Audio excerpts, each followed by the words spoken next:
Hey guys, I hope you guys are doing well. So today we'll be discussing the dihybrid cross. Previously हम लोगों ने discuss किया था monohybrid cross को. I hope वो आप लोगों को समझ आ गया हो. अगर नहीं आया I would recommend that you go back and try to clear the concept, क्योंकि उसके बगैर जो है आपको dihybrid क्रॉस की इतनी अच्छी समझ नहीं आएगी. That's crucial for understanding this cross. So let's move forward. So what are dihybrid cross? These are the results of cross fertilization of plants having two different characteristics. Previously monohybrid cross में there was only one characteristic that differed. यहाँ पे हमारे पास जो parent 1 है और parent 2 है, they differ in two characteristics. Like यहाँ पे parent 1 में हमारे पास round seed है और seed का color yellow है, और जो parent 2 है उसमें wrinkle seed है और उसका color green है. जब ऐसे प्लांट्स को हम लोग क्रॉस फर्टिलाइज कराते हैं तो result is a dihybrid. So let's move forward. अब यहाँ पे डाईहाइब्रिड क्रॉस में हम लोग डील करेंगे टू टाइप्स ऑफ करेक्टरिस्टिक्स में. हमारे पास यहाँ पे सीड शेप और सीड कलर को हम लेके जाएंगे. इस केस में जो है वो राउंड जो है वो डोमिनेंट है और रिंकल्ड रिसेसिव है. सीड शेप में हमारे पास round is dominant over the wrinkled recessive gene. Similarly हमारे पास सीड कलर है जिसमें येलो डोमिनेंट है और ग्रीन रिसेसिव है. डोमिनेंट और रिसेसिव का जो कॉन्सेप्ट है वो मोनोहाइब्रिड क्रॉस में आया था. सो आई रिपीट इट के डोमिनेंट जो जीन्स होते हैं they don't let the recessive gene accept expressive gene और एलील. वो अपने आप को इसको जो है वो एक्सप्रेस नहीं करना देते. बेशक वो होमोजाइगोट में प्रेजेंट हो या हेट्रोजाइगोट में प्रेजेंट हो, अगर उस की जीन टाइप में डोमिनेंट एलील प्रेजेंट है तो that means that allele would express itself despite being homozygous और हेट्रोजाइगस. और जो रिंकल्ड जो हमारे पास लील है जो रिसेसिव है यहाँ पे, इसको अपने आप को एक्सप्रेस करने के लिए होमोजाइगस होना पड़ता है. बिकॉज अगर उसके पास जो है वो डोमिनेंट होगा the dominant would not let it express itself. So what Mendel did was उसने क्रॉस कराया राउंड येलो का रिंकल ग्रीन के साथ. द P1 जनरेशन, जैसे कि हमने पहले देखा है कि it was round yellow and wrinkle green. So उसकी रिजल्ट में जितने भी हमारे पास F1 जनरेशन के प्लांट्स आए हुए दे वर राउंड एंड येलो. नेक्स्ट, अब यहाँ पे हम ज़रा देखते हैं कि क्या हुआ है कि जो राउंड एंड येलो और रिंकल्ड और ग्रीन को जब हम लोगों ने क्रॉस कराया तो they were like 4 sets of gametes.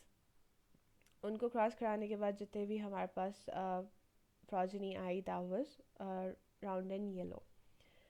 So don't get confused है इसमें. यहाँ पे I would explain the 4 sets of gametes letter.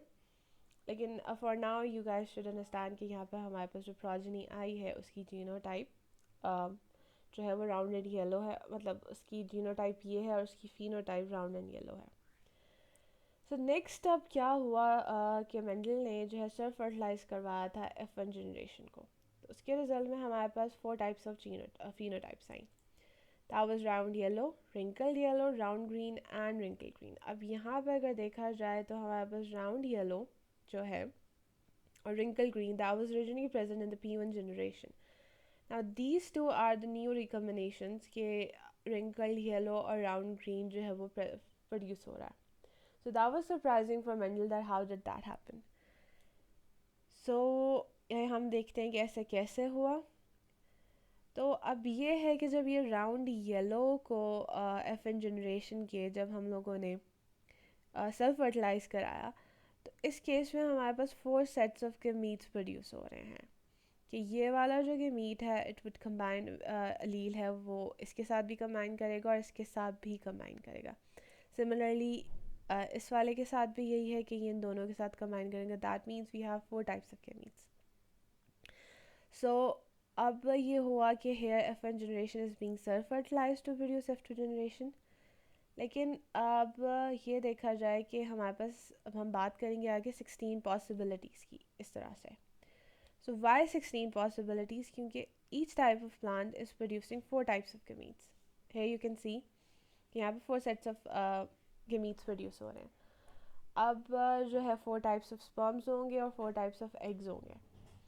So if we multiply 4 into 4, that would be 16. Here 16 is the type of genotypes. ठीक है, 4 types of phenotypes हमारे पास 4 ही रहेंगी जो हमने यहाँ पे डिस्कस की हैं. असल में जो ये 16 है that would be the genotype, and that's because कि यहाँ पे अब 4 टाइप्स ऑफ जो हैं हमारे पास गेमीट्स प्रेजेंट है. मोनो हाइब्रिड क्रॉस में आप लोगों के पास जो थे वो 2 टाइप्स ऑफ गेमीट्स होते थे. ठीक है, यहाँ पे पॉसिबिलिटी अब 4 की आ गई है. सो इस वजह से हमारे पास 16 टाइप्स ऑफ जीनोटाइप्स की पॉसिबिलिटी है. सो अब क्योंकि अगर हम लोग इन लोगों 4 गेमीट्स को आपस में वो पनट मतलब वो पिछले वाले क्या नाम है क्रॉस के लिहाज से करवाना शुरू करें, that would get really messy and cluttered. So है बेटर कि आप ये लोग यहाँ पे एक टेबल बनाएं. सो यहाँ पे हुआ ये कि F2 जनरेशन के लिए हम लोगों ने जो है वो लेट्स सपोज ये फीमेल गेमीट्स हैं, ये मेल गेमीट्स को हम लोगों ने यहाँ पे कर दिया है, एनालाइज कर दिया है. और आप यहाँ पे I would recommend that you guys try to make this kind of a table, और उसमें फिर इसकी जो है फिनोटाइप को आप रिकग्नाइज करने की कोशिश करो. That would really help in understanding this. So here we have, हम यहाँ पे आप देखें कि वही डोमिनेंट और रिसेसिव का अगर हम लोग कॉन्सेप्ट यहाँ पे रिवाइज करने की कोशिश करें, जहाँ जहाँ पे कैपिटल R या कैपिटल Y प्रेजेंट है, इट्स एक्सप्रेसिव इटसेल्फ. ठीक है, यहाँ पे देखें हमारे पास ग्रीन है बिकॉज यहाँ पे हमारे पास येलो नहीं प्रेजेंट डोमिनेंट, और यहाँ पे लेकिन हमारे पास राउंड प्रेजेंट है, तो इट्स एक्सप्रेसिंग इटसेल्फ. अब यहाँ पे ये हुआ है कि हमारे पास 9 round in yellow, if you guys could count, यहाँ पे जो है वो 9 राउंड इन येलो है.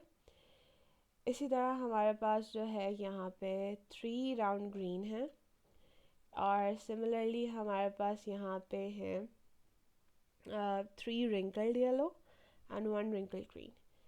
सो ये हमारे पास ओरिजिनल P1 जनरेशन में प्रेजेंट थे, और ये दो जो है, और ये भी हमारे पास P1 जनरेशन में प्रेजेंट थे, और ये दो जो है हमारे पास ये न्यू कॉम्बिनेशन है.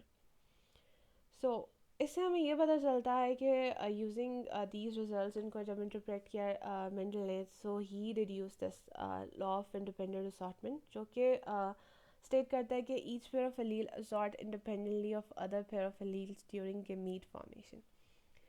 अब इसका मतलब ये है कि this round is not bound with this yellow, कि ये येलो जो है वो रिंकल के साथ भी जाके कंबाइन कर सकता है. सिमिलरली ये राउंड जो है वो ग्रीन के साथ भी जाके कंबाइन कर सकता है. इनके ऊपर वो लाजिम नहीं है कि ये एक दूसरे के साथ ही मूव करें. इस चीज़ को जो है वो हमें पता चल रहा है इस चीज़ का इस वजह से कि जो हमारे पास ये जो नई कॉम्बिनेशन है, दैट मीन्स कि round is not bound to be with yellow at all the times. Similarly, wrinkle is not bound to be with green at all the times. It could assort independently and recombine with green and yellow. मतलब कि नई combinations बन सकती हैं. So अब यहाँ पे इसकी limitations हैं कुछ इस law की कि जो अब यहाँ पे जो organism diploid नहीं होते, like they are haploid, उनमें 2 sets of chromosome नहीं होते, उन पे ये apply नहीं होता. Similarly, independent assortment depends on crossing over. अगर तो क्रॉसिंग ओवर नहीं हुई, दैट मीन्स कि इंडिपेंडेंट असॉर्टमेंट नहीं होगी. And similarly genes of X chromosome have different patterns of inheritance. You guys know कि जो मेल होते हैं उसमें XY होता है एंड फीमेल में XX होता है. सो उस केस में जब क्रॉसिंग ओवर होगी, और जो है क्योंकि एक्स क्रोमोसोम मेल के केस में XY के लिए एक्स क्रोमोसोम के लिए वाई के साथ क्रॉसिंग ओवर नहीं होती, तो दैट मीन्स कि वहाँ पे थोड़ी सी as an I'm sorry crossing over होती है, बट वहाँ पे एक सेट ऑफ अलील्स नहीं या जीन्स नहीं प्रेजेंट होता, तो वहाँ पे पैटर्न डिफर करता है. यहाँ पे हम लोग देख लेते हैं कि यहाँ पे अगर क्रॉसिंग ओवर नहीं होगी तो जीन A वुड जो है गो विद जीन B.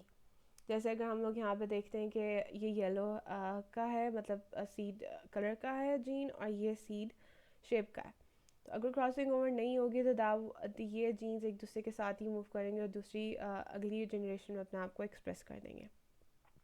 अगर क्रॉसिंग ओवर नहीं हुई, दैट मीन्स कि उसके ऊपर जो है वो कर रहा है डिपेंड कर रहा है। इसी तरह लेट्स सपोज कि हमारे पास ये एक्स क्रोमोसोम है और ये हमारे पास अभी नहीं है, ये वाई क्रोमोसोम है हमारे पास, तो जब इनकी क्रॉसिंग ओवर होगी तो उसका पैटर्न जो है वो डिफ़र करेगा। सिमिलरली अगर आगे हम लोग देखते हैं यूज़फुलनेस इसके लिए ये है कि अनडिज़ायर्ड जो ट्रेड्स हैं वो नहीं एक्सप्रेस होते। एक पॉसिबिलिटी होती है कि जो अनडिज़ायर्ड हैं हमारे पास ट्रेड्स जो पेरेंट्स में प्रेजेंट है वो एक्सप्रेस ना हो। फॉर एग्जांपल कि ये वाला जीन जो है that's desirable and this one is desirable, crossing over हुई, ये वाला जीन इसके साथ चला गया and that would be express in the next that would not be expressed in the next generation.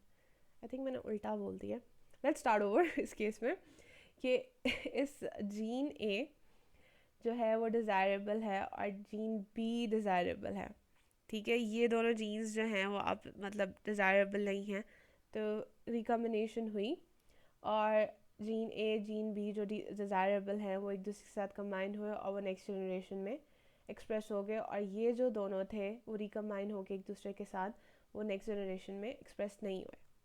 So I guess this explains these two points. इसी तरह major source of variation की जब रिकम्बिनेशन हुई, अब आप यहाँ पे देखें कि हमारे पास ये वेरिएशन हुई है पेरेंट्स से, this is the new combination, new type of phenotype. So independent assortment is a good source of variation जो कि evolution के लिए important होती है, adaptation के लिए important होती है। So I hope आप लोगों को ये समझ आ गई, और do give your feedback, and if you guys have any question do leave them in the comment section, and I'll see you guys in the next video.